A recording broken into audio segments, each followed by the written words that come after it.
Today in the milk room, I'm going to be showing you how to construct your own lamb bar for under about 10 bucks in about 5 minutes. I know there's a lot of different systems. I've tried most of them, the expensive ones, the other types of homemade ones, and I like this system the best for a number of reasons. One, it's really inexpensive. Two, I can make it myself very easily. And because it is so inexpensive and so easy, if it breaks or you lose it or something happens to it, it's really easy to replace it. Basically what you'll need for this project is a kitty litter bucket. I like the square ones the best with the lid. Just have people save these for you if you don't have cats, or even veterinary clinics sometimes will have them. You can buy square buckets at some hardware stores with lids. I like this one specifically because it has a hinged lid, and it's free.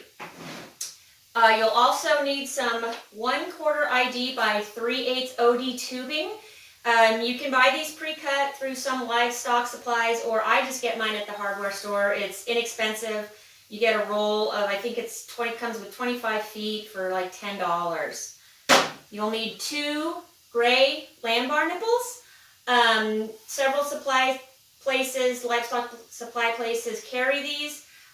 These are the ones that specifically I use and that fit this setup. I think these are less than $4 a piece.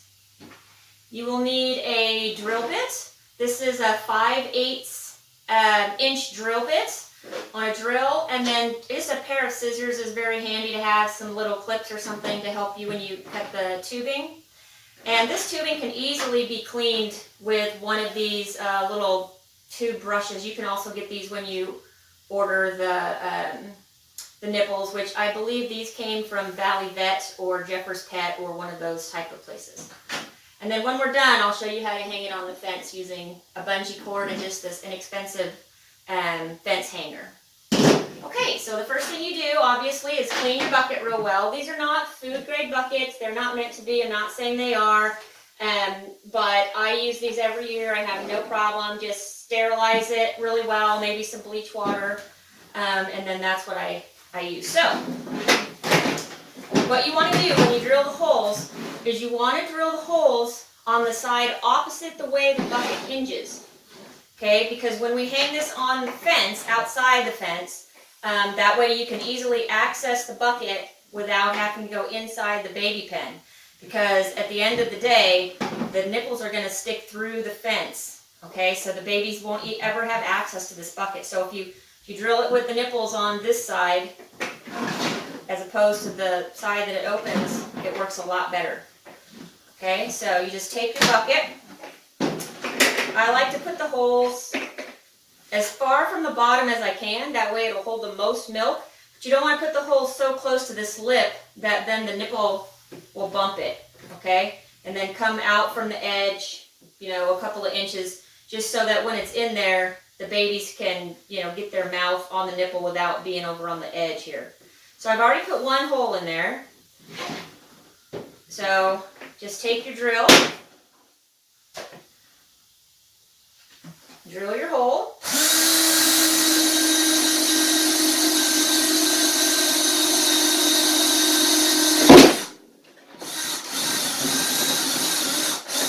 Okay.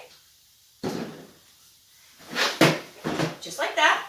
If there's any excess on the edges, sometimes there's a little excess plastic, just don't make your hole any bigger, but you can just use your little trimmers to kind of trim up around that hole. Then, just take your nipple and from the inside of the bucket, put it through the hole, and then you want to pull it all the way through, okay, so that it seats in there. Can you see that? Where it's all the way seated, and it won't come out. You can't pull it out forward, and it's tough to pull it out backwards too. So you just put both of those in there.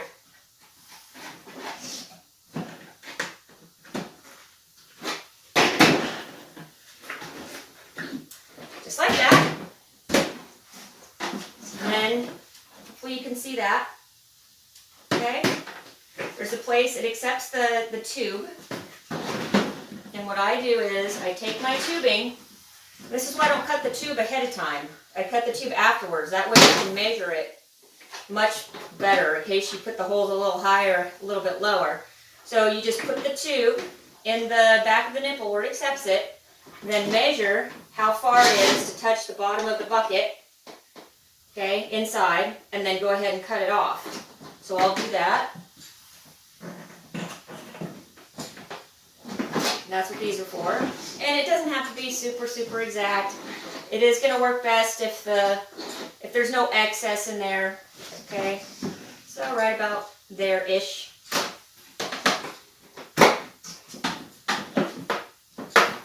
Okay, and then you'll see you want the tubing to kind of just barely touch the bottom of the bucket, just like that. Okay. Do one outside so you can kind of see what it looks like. See how the back of the nipple has a hole there? It just fits right in there. And that's how easy it is to take apart and clean it too. So when it's in there, it'll just look like that. Okay? So, once you have it constructed, that's all there is to it. You're done with the lamb bar. Once you have it constructed, I will take you outside and show you how I hang it on the baby pin. Okay guys, so here we are outside, and as you can see, I took the fence hanger and I just put it on the fence. It's you can use any, if your fence is made of any type of wire, this is going to fit, whether it's small squares, big squares, even a board fence. You could use some chains to hang this. You can do other ways to attach your bucket to the fence. I like this type of hanger just because it's so easy to put the bucket on and off. So there I've got the hanger on, and then I just put the bucket, see the nipples are facing in, that's like the babies would be on the opposite side there. You just put your bucket on like that. Okay, so again the babies would be on the right side there on the inside of the fence. This way they never come into contact with the bucket. They can't get their little muddy hooves up there. You know, they can't do anything other than just get to the nipples. If you had a solid wood fence or plywood, you'd probably drill some holes in the plywood that would accept the nipple. You could still use this setup. It's very versatile. And then to keep them from pushing against the bucket, I just take a bungee cord and hook it to the fence, and then just go around the bucket here. Sorry about the camera work, I'm by myself. So, just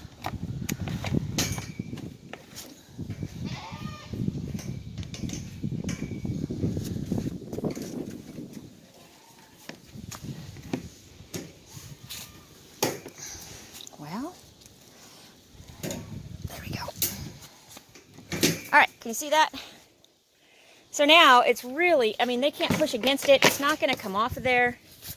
And that's what I do. So you should be ready to go. That's your bucket system. And then again, if you want to top off the milk supply, if it's getting low, you don't ever have to go in there. You can just go ahead and put your milk right in the bucket. The only problem I've ever had with these buckets is occasionally, about halfway through the season, the handle will break. But there's already holes there. You could fabricate a new handle, or, I mean, the buckets are just so easy to come by. Just, you know, build a new one, and you see how quick it is. So I hope that works for you, and that's been what's been working for me. Thanks for watching, and I'll see you next time in the milk room.